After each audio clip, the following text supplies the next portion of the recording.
Assalamualaikum viewers, I am Fahadrin, lecturer in chemistry. Like and share my videos and subscribe to my channel College Chemistry with Fahad. Today we discuss the general characteristics of D block elements और जिसमें से 11 number जो characteristic है transition metal complexes। तो इससे पहले वाली video में ट्रांजिशन मेटल्स जो है कॉम्प्लेक्सेस कैसे बनते हैं उस पर डिस्कस किया गया है। मज़ीद उसकी डेफिनेशंस और उसके टाइप्स के हवाले से डिस्कस करते हैं। तो पहले आपको पता होना चाहिए कोऑर्डिनेशन कंपाउंड्स जो हैं वो क्या हैं। जब भी जो लिगेंड्स हैं, ऐसे एटम मॉलिक्यूल या आयंस जो lone pair of electron donate करते हैं, वो जब सेंट्रल मेटल एटम को सराउंड कर लेंगे, घेर लेंगे, तो उसके रिज़ल्ट से जो कॉम्प्लेक्स बनेगा उसे हम कोऑर्डिनेशन कॉम्प्लेक्स कहते हैं। इसके अंदर कोऑर्डिनेशन बॉन्ड्स बनते हैं। तो इसकी डेफिनेशन जो है कोऑर्डिनेशन कॉम्प्लेक्स की इस तरह से है, a compound in which central metal atom or ion is surrounded by ligands. तो लिगेंड जो है वो an atom or group of atoms या आयन या मॉलिक्यूल है जो कि इलेक्ट्रॉन का एक जोड़ा मीन्स इलेक्ट्रॉन का एक पेयर, लोन पेयर, वो डोनेट करता है। तो इसकी रिज़ल्ट से इनके दरमियान बॉन्डिंग बनती है और कंपाउंड बनते हैं और उस कंपाउंड्स को हम कहते हैं कोऑर्डिनेशन कॉम्प्लेक्सेस। और इसकी जो स्टडी होती है इन कोऑर्डिनेशन कंपाउंड्स की, उसको कहा जाता है कोऑर्डिनेशन केमिस्ट्री। तो इसके अंदर कंडीशन ये है कि सेंट्रल मेटल एटम जो है वो डी ब्लॉक एलिमेंट का होना चाहिए और लिगेंड्स जो है कोई सा भी लिगेंड उसके साथ अटैच होगा। अब बात करते हैं coordination number. Coordination number simply ये है कि उस सेंट्रल मेटल एटम को जितने लिगेंड्स जो हैं सराउंड करेंगे, उन लिगेंड्स की तादाद को कोऑर्डिनेशन नंबर कहा जाता है। Number of ligands attach to central metal atom, इस ब्रैकेट के अंदर जो भी मीन्स के लिगेंड्स आ रहे हैं वो इस आयरन से अटैच हैं। तो 6 साइनाइड जो है इस आयरन से Fe से अटैच हैं, तो इसका कोऑर्डिनेशन नंबर 6 हो जाएगा। उसके बाद अब डिस्कस करते हैं टाइप्स ऑफ लिगेंड्स। लिगेंड्स के 2 और नेम्स हैं, लेविस बेस भी कहा जाता है लिगेंड को और कोऑर्डिनेटिंग ग्रुप भी कहा जाता है। तो इनमें कन्फ्यूजन की कोई ज़रूरत नहीं है। लिगेंड, लेविस बेस और कोऑर्डिनेटिंग ग्रुप सेम थिंग है तीनों। तो लिगेंड्स के टाइप्स एक्चुअली 2 टाइप्स हैं, एक है मोनोडेंटेड और यूनिडेंटेड और दूसरे हैं पॉलीडेंटेड और मल्टीडेंटेड जिसे हम कहते हैं।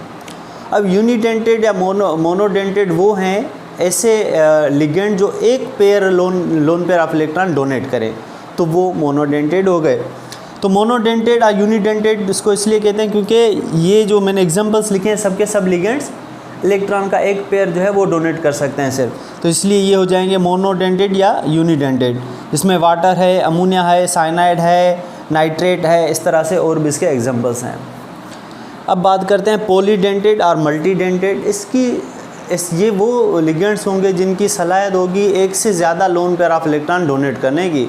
अब उसमें एग्जांपल में बायडेंटेड, बाय मीन्स 2, जो कि ऐसा लिगेंड जो 2 इलेक्ट्रॉन के पेयर डोनेट कर सके वो बायडेंटेड, जो 3 कर सकेगा उसे ट्राइडेंटेड, और जो 6 lone pair of electron donate करे सेंट्रल मेटल एटम की तरफ उसे हम हेक्साडेंटेड कहेंगे। तो ये सब के सब जो हैं एक से ज़्यादा lone pair of electron donate करें, तो ये सब के सब पॉलीडेंटेड के एग्जाम्पल्स हैं।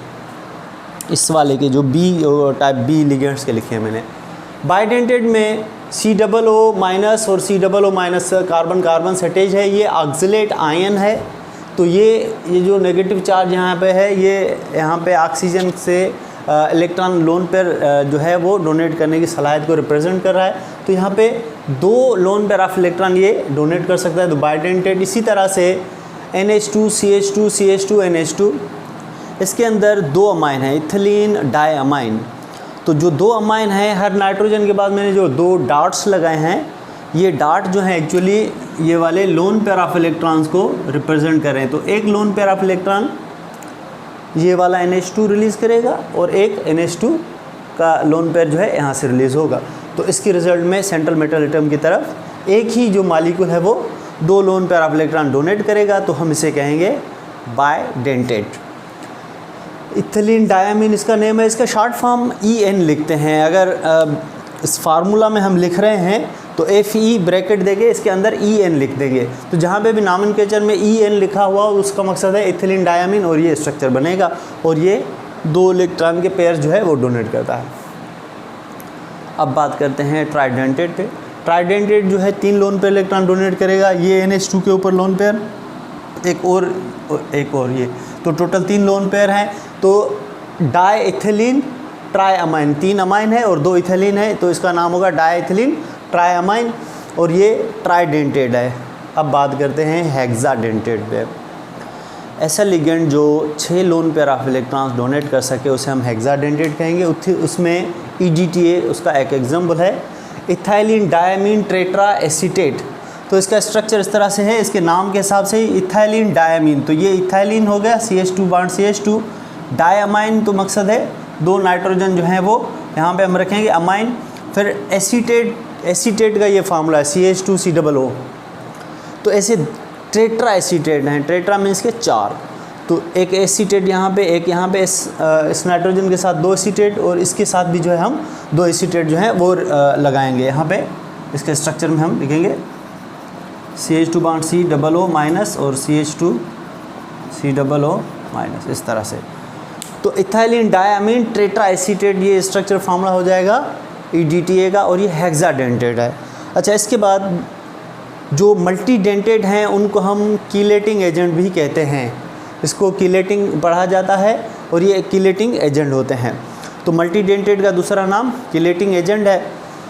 अब एक और टर्म यूज़ होता है कीलेट। अब एक्चुअली क्या होता है, जो मल्टीडेंटेड हैं, 2 से ज़्यादा जो lone pair of electron donate कर रहे हैं, तो जब वो सेंट्रल मेटल एटम से कंबाइन हो जाएं तो उसके रिज़ल्ट में एक ऐसा स्ट्रक्चर बन जाए, रिंग स्ट्रक्चर बन जाए, तो उस रिंग स्ट्रक्चर को एक्चुअली कीलेट कहा जाता है। और जो ग्रुप उसके अंदर जो है मेटल के साथ जो लिगेंड के तौर पे काम कर रहा है वो हो जाएगा कीलेटिंग एजेंट, और जो स्ट्रक्चर बन जाएगा उस स्ट्रक्चर का नाम होगा कीलेट। तो कीलेट के हवाले से कीलेटिंग एजेंट यानी कि मल्टीडेंटेड with central metal atom form ring structure called chelate. Chelate जो है एक्चुअली ग्रीक लैंग्वेज का जो है वर्ड है कीलेट। कीलेट का मकसद है क्रेब्स क्ला, केकड़े का जो पंजा है, इस तरह से इनका स्ट्रक्चर बन जाता है, तो इसका जो नाम दे दिया गया है कीलेट, वहाँ से लिया गया है और ये स्ट्रक्चर बनाते हैं। मोस्टली ये जो है EDTA है वो ये स्ट्रक्चर्स बनाता है, कीलेट स्ट्रक्चर्स, रिंग स्ट्रक्चर्स बनाता है। तो EDTA खुद हो गया कीलेटिंग एजेंट, जो उससे स्ट्रक्चर बनेगा जिस मेटल के साथ वो अटैच होगा उसे हम कहेंगे कीलेट स्ट्रक्चर। तो ये इन दोनों में फ़र्क है कि इनके MCQs आ जाए कि EDTA is chelate or chelating agent, तो ये कीलेटिंग एजेंट है। अगर कहें कि EDTA सेंट्रल मेटल एटम से कंबाइन हो रहा है और रिंग स्ट्रक्चर बना रहा है, तो उस स्ट्रक्चर को क्या कहेंगे, कीलेटिंग एजेंट या कीलेट? तो आपने कीलेट पे टिक करना है कि वो स्ट्रक्चर कीलेट है। तो यहीं पे ये टॉपिक ख़त्म होता है। मेरे वीडियोस को ज़्यादा से ज़्यादा शेयर करें, लाइक करें और मेरे चैनल को सब्सक्राइब करें। College chemistry with Fahad. अल्लाह हाफ़िज़।